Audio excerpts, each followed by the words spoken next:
Marchosius, god of the stove, born from a spark when stone struck stone. He was a god with a great love for humanity and their well-being. Millennia ago, the people sought to expand their city. They built a dwelling on the plains and called it the Gueli Assembly. The stove god cared greatly for the people, turning himself into minions who went into every home, fostering food and solidarity alike. Alas, their home was taken by a flood. The waters ravaged the Gueli Assembly and forced the people back south to Liyue Harbor. Though the distance was not far, the journey was plagued by a terrible storm. For a dozen days, the Adepti stayed by their side. During this time, the stove god cooked an ancient delicacy, flatbread with a meat sauce to stave off the cold and damp, fit for those on the move. Centuries later, disaster and plague arose once more. The stove god would appear no longer, for he placed all of his power into the land itself to quell the calamities.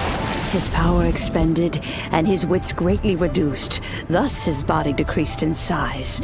By the time he parted ways with us, he wasn't even the height of a human.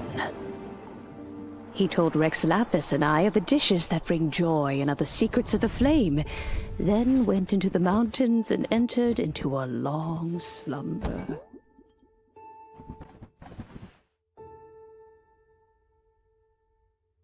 The stove god departed, and Guoba was born. When he awoke, he ate the chilimen's cornbread buns placed on the offering table by a young lady in yellow. Though he did not remember the past, he was profoundly moved and decided to follow this young lady thereafter. The stove god had quietly disappeared, but the vendors rose early to hawk their wares. People went out to buy goods, lit their stoves, and cooked food, just as they had done every day for as long as they could remember. In Liyue, things have always been this way.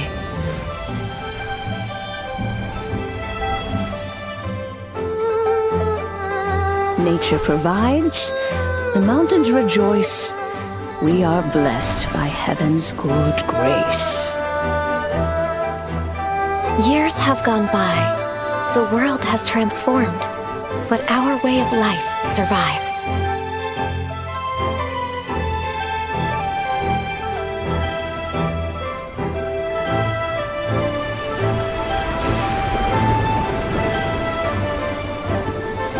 Fame and fortune is only a season. It is the moment that we should embrace.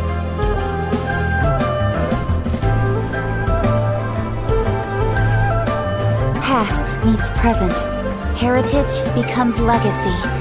Long into the future may we thrive.